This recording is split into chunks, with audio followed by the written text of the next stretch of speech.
For 4 months, the Israeli military has spared Gaza deadly attacks and destruction, but the impact of previous ones can still be felt among its population. In the 12 months before a truce brought calm to the Strip in June, 68 Palestinian children were killed in what the Palestinian Center for Human Rights is describing in a new report as, quote, disproportionate and excessive lethal force by the Israeli military.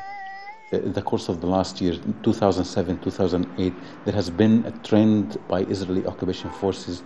To us, it's been targeting not only civilians, but deliberate targeting of children.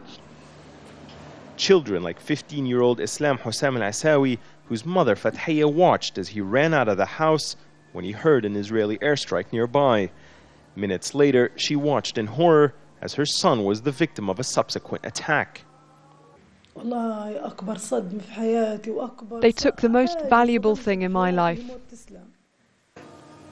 Little can and has been done to help this shattered family. In its findings, the report also concluded it was not only justice that has been denied to the victims' families, but that there is a shortage of adequate resources to help children cope with the traumas they've experienced. 14-year-old Hassan Mahmoud watched as an Israeli missile killed his father. This footage shows the deadly aftermath of that strike just outside the front door of their house on the Israel-Gaza border.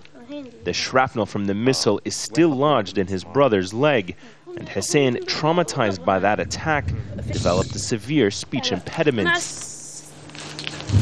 Struggling to describe what he witnessed, he shows our camera the tangled metal of the missile's aftermath.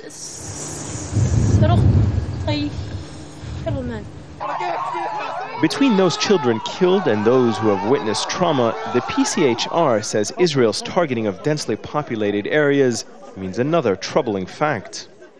We have clear evidence to suggest and to say that there were patterns of deliberate killing and deliberate targeting of children. But if Palestinian victims were hoping for justice, there is no evidence to suggest they will get it. Israel has never established an independent investigation to study any of these killings, despite continuous demands.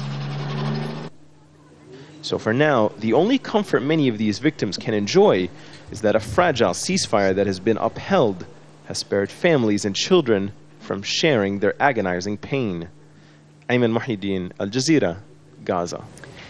I'm joined now by Marcus Sheff. He's the Executive Director of the Israel Project. Thank you for joining us, Mr. Sheff. What is your response to the allegations of deliberate killing and targeting of children by means of reprisal? Is there any truth in that? Well, of course there's no truth in that. And that claim lacks any kind of credibility. That claim lacks any kind of evidence. But that's not the only thing in this report that lacks credibility. There are names listed there which just don't stand up to even the most cursory examination. For instance, Mustafa Nasser is listed here, age 17. He was actually killed in a firefight with Israeli troops in the Jabalia camp in February of this year. Mohammed Khaled is also listed, also age 17. He threw a Molotov cocktail at a jeep and was killed in that act. So this report is intellectually dishonest and has no credibility. But excuse me, you're talking about just 2 children there. There are 68 children have been killed in this action.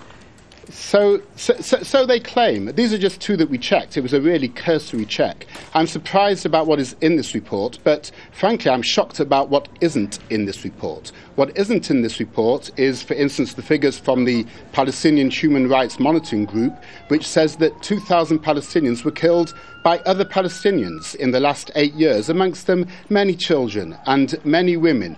Why aren't they in the report? Don't they deserve to be in the report? Just talking now about the targeted killings that have been linked to Israeli action. I mean, clearly something is going wrong with this type of action. Jane.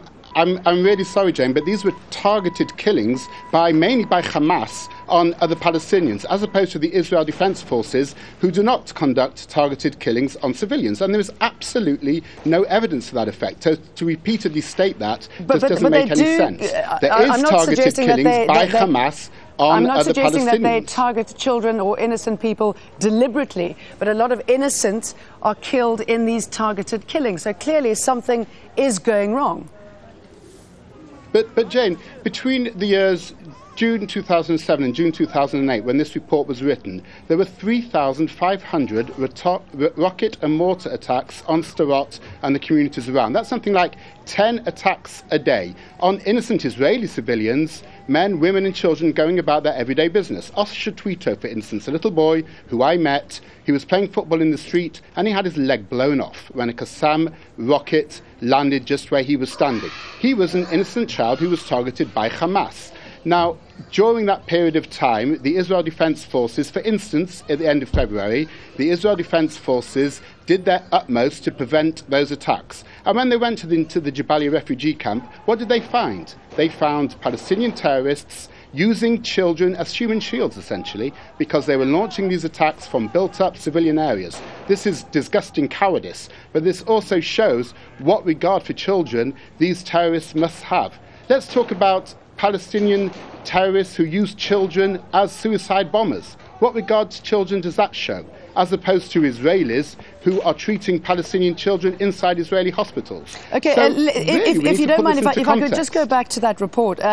It does raise a question why an independent investigation hasn't been conducted into any of these killings. Well, I don't speak on behalf of the Israeli Defense Forces, but I really would like the Palestinians who wrote this report to look inside their own society. Look at those 2,000 deaths in Palestinian society and tell me why not one person has been brought to justice. Not one person. Don't those 2,000 people matter? I mean, quite frankly, it's not acceptable on either side. Marcus Sheff, thank you very much for your time and your thoughts on that.